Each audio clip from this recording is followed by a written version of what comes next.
اور نیت بھی ہے عید سب کے اوپر آیا تو کوئی عوام کو ریلیف ملے گا. آج اٹارنی جنرل صاحب نے کہا ہے کہ ایک جماعت کے علاوہ باقی سب جماعتیں جو ہیں وہ پی ڈی آئی سے بات کرنا چاہتے ہیں, تو ایک جماعت کون سی ہے؟ دیکھیے پہلی بات تو یہ ہے کہ ریلیف جتنی کوشش کی جا رہی ہے, اب آپ نے دیکھا پورے رمضان جو آٹے کی تقسیم تھی اس کو پورا, اور یہ ملک کی تاریخ میں پہلے کبھی نہیں ہوا, اس میں ہلاکتیں ہوئی, افسوسناک اندوناک واقعات ہوئے, لیکن 9 ہلاکتیں ہوئی اور 5.5 کروڑ سے زیادہ مفت آٹا تقسیم ہے, اور ملک کی تاریخ میں پہلی دفعہ ہوا.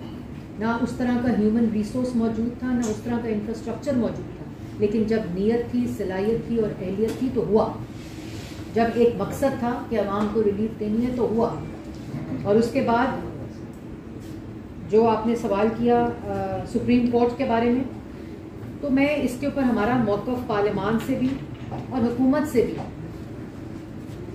اکثریت کا جو فیصلہ ہے وہ اقلیت پہ حاوی نہیں ہو سکتا. یہ پارلیمان کا اس کے اوپر قرارداد آ چکی ہے,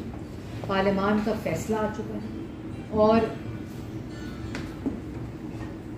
آج جو انہوں نے کہا کہ شاید سیاسی جماعتیں اگر اس کے اوپر بات کر لیں تو یہ سیاسی جماعتوں کا, اٹارنی جنرل نے کہا ہے کہ ایک جماعت کے علاوہ پی ڈی آئی سے بات کرنا چاہتے ہیں. دیکھیے بات یہ ہے کہ آپ کو کووڈ یاد ہے, کووڈ میں پوری اپوزیشن پارلیمان میں بیٹھی تھی, عمران خان صاحب غائب تھے. آپ کو وہ سیکیورٹی بریفنگز یاد ہیں جب ملک کے اندر سیکیورٹی کے جو حالات ہیں, جو سمجھ آ رہا تھا عمران خان کیوں نہیں آ رہا, کیونکہ آج دہشت گردی کے واقعات اس چیز کی گواہی دے رہے ہیں. تو وہ شخص جو مذاکرات کا معنی نہ جانتا ہو, جو اپنی جھوٹی سیاست کی خاطر, اپنے جھوٹ, اپنے کیسز کو ختم کرنے کی خاطر مذاکرات کرتا ہو, اس کو پہلے انسان کا بچہ بننا پڑے. خالد محمود صاحب میڈم, جہاں آج سپریم کورٹ میں آئینی اور قانونی پٹیشن تھی, اس کے اوپر ججوں نے بہت سیاسی ریمارکس دیے. آج تمام سیاسی جماعتوں کو دوبارہ بلایا گیا اور ان سے کہا گیا کہ وہ مذاکرات کریں جائیں.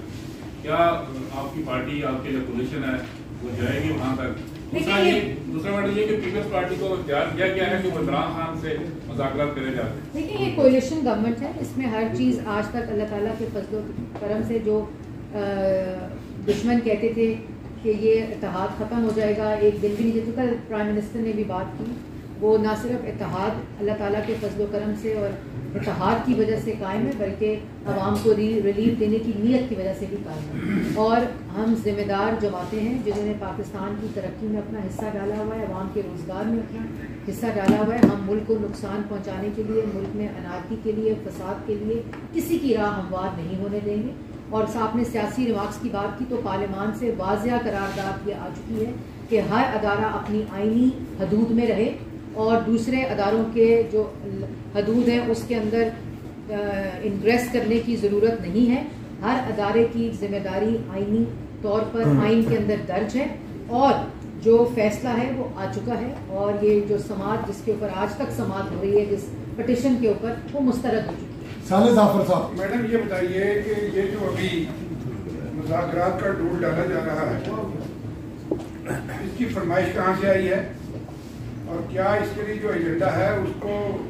رولنگ الائنس پارٹیز ہیں انہوں نے اس کو اپروو کیا ہے, اور کس کے ساتھ مذاکرات کریں گے؟ جن کی کرتوتوں کا بھی آپ ذکر کر رہی ہیں. دوسرا یہ ہے کہ یہ جو zero mark up per billions of dollar یہ اس کی پروو کون کرے؟ دیکھیں, آپ کا پہلا سوال مذاکرات سے ریلیٹڈ تھا. کل ایک اتحادی جماعتوں کا ایک اجلاس ہوا تھا, اس کے اندر کافی چیزیں, کافی آپشنز ڈسکس ہوئے ہیں. عمران خان صاحب یہ پیغامات بھجوا رہے ہیں کہ وہ اگر ان کے کیسز ختم کر دیے جائیں تو وہ مشروط کر رہے ہیں اس کو, مذاکرات کو, کیونکہ وہ یہی 10 ماہ 11 ماہ سے تماشا اس لیے ہے کیونکہ کسی سوال کا جواب نہیں ہے, کسی کیس کا جواب نہیں, کسی چوری کا, کسی ڈاکے کا جواب نہیں, ٹیرین کے والد ہونے کا جواب نہیں, کوئی جواب نہیں ہے. اب یہ کہا جا رہا ہے کہ مذاکرات کریں تو میں یہ تمام میرے کیسز ختم کریں تو میں مذاکرات کروں. آپ نے بالکل ٹھیک کہا کہ ایسا شخص جس نے ملک کے ساتھ یہ کیا ہو، جس کی داستان میں نے ابھی آپ کو سنائی ہے، اس کے ساتھ مذاکرات کرتے ہوئے سوچنا پڑتا ہے. اور جو ملک کی دیکھیں نالائکی نا اہلی ایک طرف ہوتی ہے، لیکن دانستہ طور پر ملک کو نقصان پہنچانا، ملک کی معیشت کو خطرے میں ڈالنا، ملک کی خارجہ پالیسی کو خطرے میں ڈالنا، جو کشمیر کے ساتھ کیے یہ دانستہ طور پہ کیے گئے. اور جو آپ نے جن ابھی چیزوں کا ذکر کیا، جو مافیاز مسلط تھے، جن کو اپنی مرضی کے مطابق انٹرسٹ ریٹ کے اوپر قرضے دیے گئے، وہ تمام چیزیں ان چیزوں کا حصہ ہیں. تو اس کے اوپر کل ایک مشاورتی اجلاس ہوا تھا اور اس کے اندر ایک کمیٹی بنی ہے جو فردر اس کو عمران خان صاحب کے ساتھ نہیں بلکہ کولیشن جماعتوں کے اندر اس کو ڈسکس کر رہی ہے. اور میں نے کل بھی کہا تھا،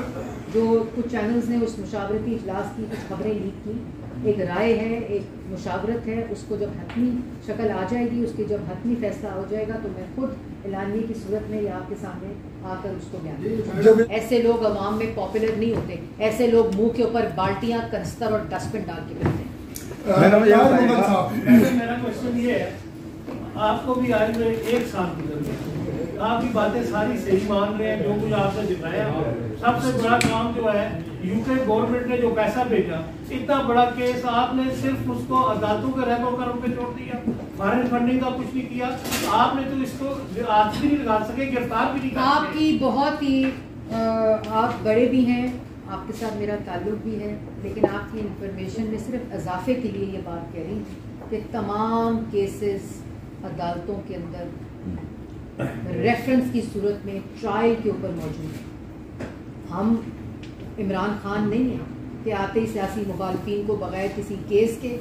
بغیر کسی مقدمے کے، بغیر کسی ثبوت کے جیلوں کے پیچھے ڈال دو جو انہوں نے کیا.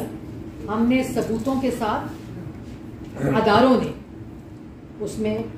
کسی اور کا ہاتھ نہیں، اداروں نے کیسز بنائے، ثبوت دیے اور اس کے بعد وہ کیسز عدالتوں میں جہاں پیکیج ڈیل ملتی ہے ضمانت کی، جہاں کہا جاتا ہے عمران خان کو ہراساں نہ کیا جائے، دوسروں کی بیٹیاں، دوسروں کی بہنیں گھسیٹ کر ہسپتالوں سے جیلوں میں ڈالی جائیں، لیکن عمران خان کو ہراساں نہ کیا جائے. اور ضمانت پہ ضمانت، ضمانت پہ ضمانت، وہ کیسز ٹیرین کا والد، فورن ایجنٹ، گھڑی چور، زیبا جج، اوے جج، کل میں سن رہی تھی کہہ رہے تھے جونیئر ججز کہا جا رہا ہے، تو وہ طلال چودھری کی سٹیٹمنٹ آئی میری، انہوں نے کہا جونیئر ججز کہا جا رہا ہے، اوے زیبا جج تو میں چھوڑوں گا نہیں کہا جا رہا. تو یہ تمام کیسز عدالتوں میں، اور عدالتوں میں جواب دینا ہے، اور جواب نہیں ہے تو کنستر، بالٹی اور ڈسٹ بن.